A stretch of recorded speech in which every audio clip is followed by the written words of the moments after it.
Au cours des premiers mois de 1985, un fusil arriva dans les centres d'évaluation de l'armée britannique, représentant plus d'une décennie de travail de développement. Le L-85A1, désigné comme faisant partie de la famille d'armement SA-80, Small Arms for the 1940s, semblait fondamentalement différent des modèles qu'il devait remplacer. Alors que le Luna-1 SLR, l'adaptation britannique du FN FAL belge, mesurait près de 112 cm de long, cette nouvelle arme n'en mesurait qu'à peine 79. Cette différence n'était pas un simple ajustement esthétique. Elle représentait une réinvention architecturale complète de la construction d'un fusil militaire. La configuration bullpup, avec son boîtier de culasse positionné derrière l'ensemble de la détente, était théorisée depuis des décennies. La France avait expérimenté le concept, les Autrichiens avaient déployé le Steyr AUG et les Israéliens développaient le Tavor. Mais l'adoption par la Grande-Bretagne revêtait une importance particulière, car elle provenait de la RSAF Enfield, l'institution même qui avait mis au point le Lee Enfield, sans doute le fusil à verrou le plus emblématique de l'histoire.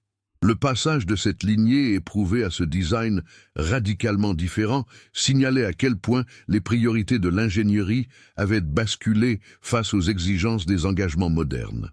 Le fusil soumis à évaluation intégrait 7 niveaux de conception distincts, chacun répondant à une exigence technique spécifique. L'architecture bullpup fournissait la logique de base, la compacité grâce au repositionnement des composants. Le système de culasse rotative, actionné par gaz, adapté du mécanisme de l'AR-18, offrait une méthode reconnue pour exploiter les gaz de propulsion afin de cycler l'action. Le viseur optique intégré SUSAT remplaçait les mires métalliques traditionnelles, reconnaissant que les tactiques modernes privilégiaient la précision du premier tir, plutôt que le tir instinctif à courte portée. Les garnitures en polymère réduisaient le poids et la complexité de fabrication. La construction du boîtier en acier embouti permettait une production économique. Le système d'interface du chargeur tentait d'assurer une alimentation fiable tout en permettant une utilisation ambidextre. Enfin, le mécanisme de détente, nécessairement prolongé par un système de tringlerie en raison de la disposition bullpup, devait transmettre l'impulsion du tireur depuis sa position avant vers le groupe d'action situé à l'arrière. Chaque niveau reposait sur une logique d'ingénierie défendable. La question était de savoir s'il pouvait fonctionner de manière fiable une fois intégré dans un système d'armes unique, soumis aux contraintes mécaniques, aux contaminations environnementales et à la variabilité des opérateurs en service réel.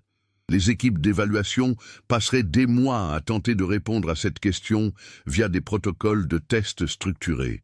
Mais la véritable réponse ne surgirait que plus tard, lorsque les soldats porteraient ces fusils lors d'exercices, d'inspection et de déploiement opérationnel révélant des vulnérabilités qu'aucun environnement de laboratoire ne pouvait totalement reproduire.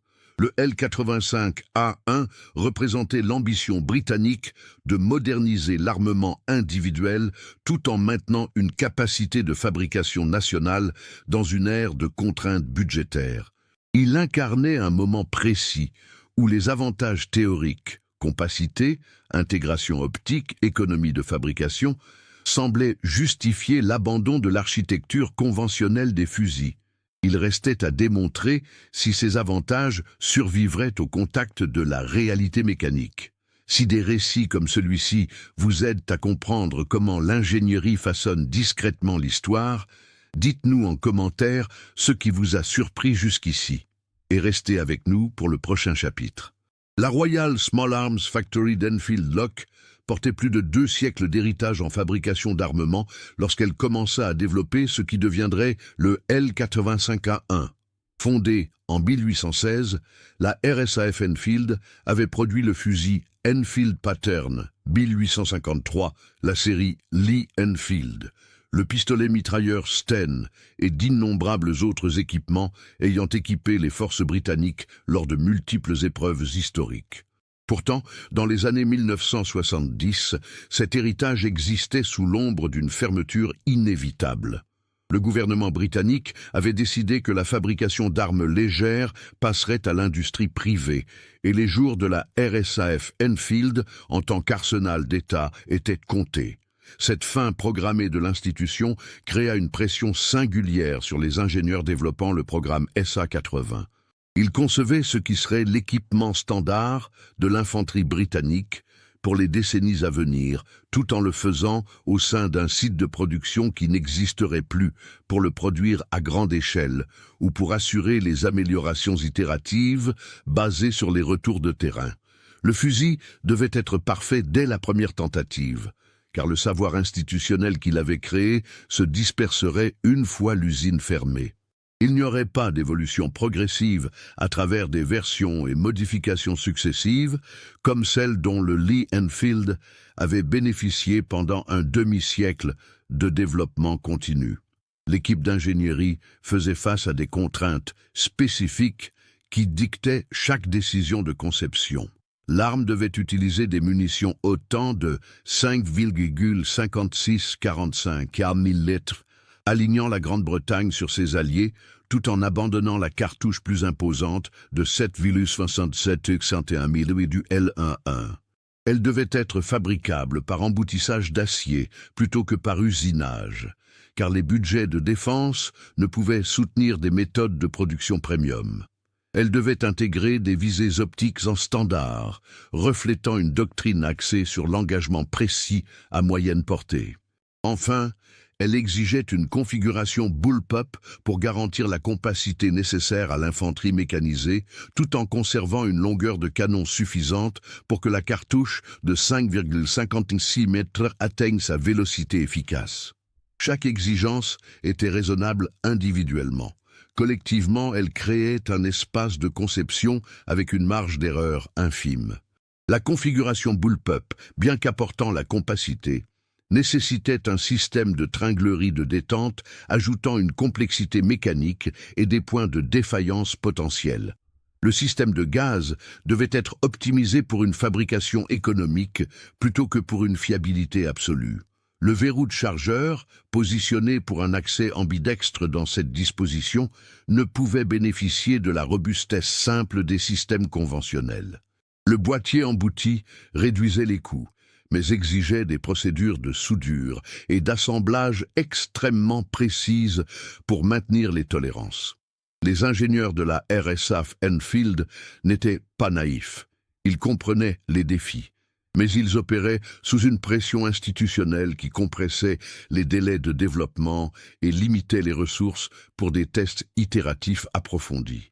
Le programme SA-80 devait réussir, car il n'y avait aucun avenir institutionnel permettant de corriger les lacunes initiales par un affinement graduel. Lorsque la RSAF Enfield ferma ses portes en 1988, 3 ans après l'entrée en service du L85-1, le fusil allait devoir s'imposer par ses propres mérites ou révéler ses failles sans le bénéfice de la continuité technique qui avait permis à ses prédécesseurs d'évoluer au fil des décennies. Les 7 niveaux de conception du L85A1 fonctionnaient comme un système stratifié, où chaque composant répondait à un défi technique précis. Comprendre le fonctionnement de l'arme nécessite d'examiner chaque niveau individuellement avant d'analyser leur interaction globale. Le premier niveau, l'architecture bullpup, établissait la structure fondamentale. En plaçant le groupe d'action derrière la détente, le L85A1 atteignait une longueur totale de 785 mm, tout en conservant un canon de 518 mm. Cette compacité n'était pas arbitraire. Elle répondait aux besoins des soldats opérant dans des véhicules blindés, des hélicoptères et des espaces urbains restreints. La contrepartie était la complexité. Chaque interface de contrôle et chaque manipulation devait tenir compte de la position reculée de la chambre et du chargeur. Le deuxième niveau concernait le système d'emprunt de gaz. Le L85A1 adaptait le concept de piston à course courte, inauguré par le fusil Armalite AR-18. Lors du tir, les gaz de propulsion pénétraient dans un évent percé dans le canon, poussaient un piston qui frappait le porte-culasse et propulsait l'action vers l'arrière pour extraire l'étui usagé et chambrer une nouvelle cartouche. Ce système était plus simple que le mécanisme à impulsion directe du M16, avec moins de composants exposés au gaz brûlant. Cependant, ce système exigeait une régulation précise pour fonctionner de manière fiable selon les charges de munitions et les conditions climatiques. Et la fabrication à coût réduit laissait peu de place aux variations de composants. Le troisième niveau était le viseur optique SUSAT, Sight Unit Small Arms Trilux. Contrairement au fusil britannique précédent, le L85A1 fut conçu dès l'origine pour l'engagement optique. Le viseur à grossissement 4X utilisait une illumination au tritium sans pile et était conçu pour conserver son réglage malgré les vibrations et les chocs répétés. Cela marquait un changement doctrinal. Les tactiques britanniques supposaient désormais que les soldats engageraient des cibles entre 300 et 400 mètres avec des tirs ajustés plutôt que par un volume de feu de suppression. Le quatrième niveau englobait les garnitures en polymère, garde-main, poignée-pistolet et crosse. Ces composants réduisaient le poids, mais devaient résister aux impacts, aux températures extrêmes et aux manipulations répétées sans se fissurer ni se déformer. Le polymère choisi devait maintenir sa stabilité dimensionnelle des exercices en zone arctique jusqu'au déploiement désertique. Le cinquième niveau était le boîtier en acier embouti. Contrairement aux pièces forgées et usinées, l'emboutissage consistait à former le boîtier à partir de feuilles d'acier, découpées, pliées et soudées. Cela réduisait le temps et le coût de fabrication, mais exigeait un contrôle qualité et des procédures de soudage extrêmement rigoureux pour garantir l'alignement sous le stress du tir. Toute variation dimensionnelle se traduisait directement par des blocages de culasse ou des problèmes d'alimentation. Le sixième niveau concernait l'interface du chargeur. Le L85A1 utilisait un verrou de chargeur positionné pour un usage ambidextre, nécessaire sur un bullpup où le chargeur est éloigné de la main de tir. Mais ce positionnement entraînait des compromis mécaniques. Le verrou devait être assez robuste pour retenir le chargeur plein lors de mouvements brusques, tout en restant facile à actionner sous pression. La géométrie du puits de chargeur devait guider l'insertion de manière fiable, même sous des angles difficiles. Le septième niveau était le mécanisme de détente, sans doute le problème d'ingénierie le plus complexe de tout design bullpup. La détente elle-même était positionnée de façon conventionnelle, mais la gâchette libérant le marteau se trouvait 20 cm en arrière. Une tringlerie transmettait le mouvement. Mais ce lien introduisait de la souplesse, de la friction et un jeu mécanique qui dégradait la sensation et la régularité. Chaque millimètre de jeu ou point de friction se traduisait par un comportement imprévisible de la détente, frustrant la précision du tir. Ces 7 niveaux, conçus comme des solutions intégrées, fonctionnaient correctement lorsqu'ils étaient neufs et méticuleusement entretenus. La question était de savoir s'il pourrait maintenir cette fonctionnalité face au stress accumulé d'un service continu sur le terrain. Pensez-vous que ce choix de conception était inévitable ou un pari risqué à l'époque? Partagez votre avis en commentaire et transmettez cette histoire à quelqu'un qui aime comprendre comment les choses fonctionnent réellement. Les premiers rapports d'évaluation des essais de l'armée britannique reconnaissaient les avantages du L85A1 en termes de compacité et de visée optique, tout en notant des points de vigilance.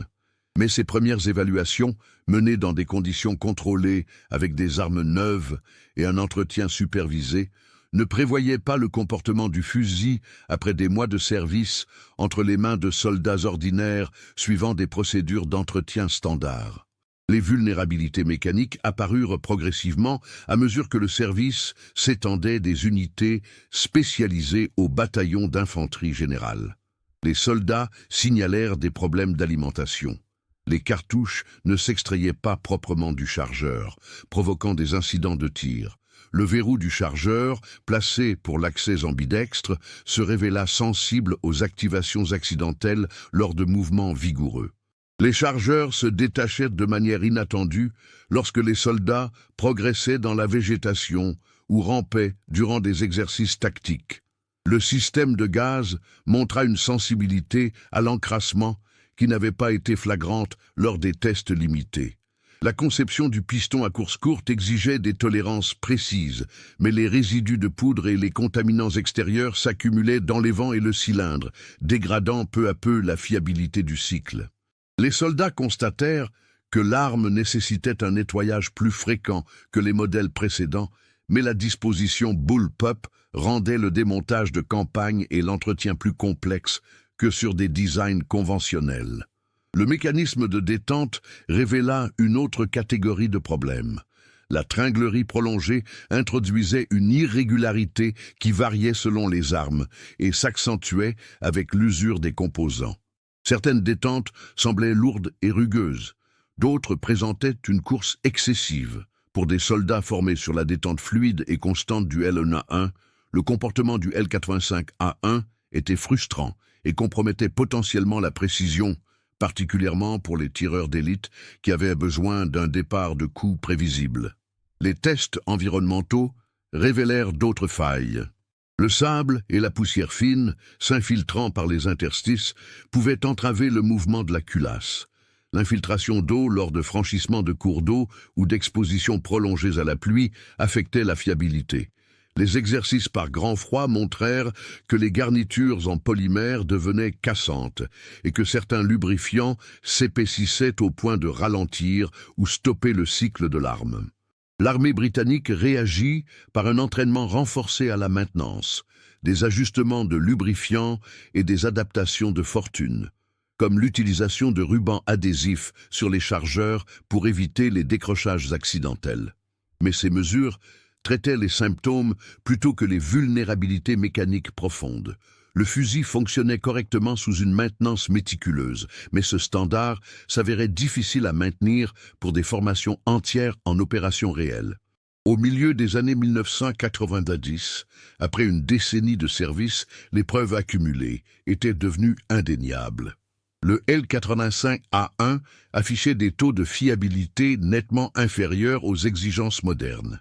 Les soldats avaient développé des stratégies de contournement, mais cela ne pouvait remplacer une fiabilité mécanique intrinsèque. Le fusil, qui avait incarné l'ambition britannique de modernisation, représentait désormais un résultat technique où de multiples compromis s'étaient conjugués pour produire un système dont la fiabilité sur le terrain n'était pas à la hauteur des enjeux. Le ministère de la Défense britannique fit face à un choix: continuer à tenter d'affiner un design fondamentalement compromis par des modifications mineures, ou admettre que l'intégration de ces 7 niveaux de conception nécessitait une refonte complète par des spécialistes de l'armement moderne. La curiosité finale concernant le L85A1 ne vint pas de sa conception initiale, mais de ce qui devint nécessaire après qu'une décennie de service eut révélé ses limites. En 2000, le ministère de la Défense britannique signa un contrat avec Heckler & Koch, le fabricant allemand, pour mener un programme de refonte complet. Le résultat, le L85A2, conservait l'architecture de base: bullpup, longueur de canon, calibre, viseur SUSAT, tout en modifiant ou remplaçant pratiquement chaque composant mécanique responsable des problèmes de fiabilité. Les ingénieurs de Heckler & Koch redessinèrent le système de gaz avec des composants améliorés et des tolérances plus serrées. Ils remplacèrent le percuteur original par un modèle plus robuste. Ils modifièrent le mécanisme du marteau et le verrou de chargeur pour éviter les décrochages involontaires tout en restant ergonomiques. Ils ajoutèrent un nouveau levier d'armement plus fonctionnel. Ils modifièrent le porte-culasse et les tiges de guidage pour fluidifier le cycle. Le mécanisme de détente fut revu pour plus de régularité, et le canon reçut un traitement au chrome pour limiter l'encrassement et prolonger sa durée de vie. Ces modifications transformèrent la fiabilité de l'arme.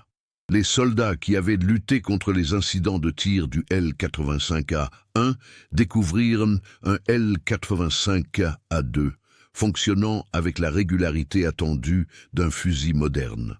Les améliorations n'étaient pas marginales, elles représentaient un gain de fiabilité fondamental qui validait le concept bullpup tout en reconnaissant que l'implémentation initiale avait échoué à atteindre les standards nécessaires. Ce dénouement apporta une leçon essentielle. Les avantages théoriques en ingénierie ne signifient rien si l'exécution mécanique ne garantit pas un fonctionnement fiable sur le terrain. Les 7 niveaux de conception, de l'architecture bullpup à la tringlerie de détente, étaient tous conceptuellement valables. Les failles provenaient de leur intégration sous des contraintes de temps, de ressources limitées et de décisions de fabrication dictées par les coûts plutôt que par la fiabilité absolue. Le L-85A1 a démontré que l'ingénierie de précision existe dans une marge étroite où de petits compromis s'additionnent pour créer des déficiences majeures. Un verrou de chargeur légèrement décalé, un système de gaz aux tolérances trop strictes, une tringlerie avec trop de jeux. Individuellement, ces points pouvaient sembler mineurs, mais collectivement, ils dégradaient la fiabilité jusqu'à un niveau inacceptable. L'arme a également montré comment le contexte institutionnel façonne les résultats techniques. La RSAF Enfield, en pleine fermeture lors du développement du SA-80, ne pouvait offrir l'affinement continu dont les systèmes complexes ont besoin. L'armée britannique a hérité d'un fusil qui nécessitait des améliorations itératives, mais le savoir-faire de fabrication et la continuité technique avaient disparu avec la fermeture de l'usine. Les améliorations du L-85A2 ne représentaient pas une technologie entièrement nouvelle. Elles étaient l'application de standards de fabrication rigoureux et d'une optimisation de composants qui auraient pu figurer dans le design original si d'autres contraintes avaient prévalu. La leçon est claire. Le L-85A1 n'a pas échoué parce que le concept bullpup était mauvais, mais parce que les circonstances de son développement ont forcé des décisions dans une fenêtre trop étroite pour permettre l'affinement nécessaire à la fiabilité réelle. L'héritage du L-85A1 dépasse son service en tant que fusil standard de 1985 à 2002. Il constitue une étude de cas sur la manière dont l'ingénierie de précision, plus que toute autre discipline, exige que l'élégance théorique s'efface devant une fiabilité prouvée par la validation en conditions réelles. L'arme a prouvé que la compacité, l'optique intégrée et les matériaux modernes offrent de vrais avantages lorsqu'ils sont portés par un cadre mécanique sain. Le succès du L-85A2 après 2002 a démontré la viabilité du concept bullpup. Les soldats ont apprécié la compacité lors des opérations en véhicule et en combat urbain. Le viseur SUSAT a offert une capacité d'engagement que les mires classiques ne pouvaient égaler.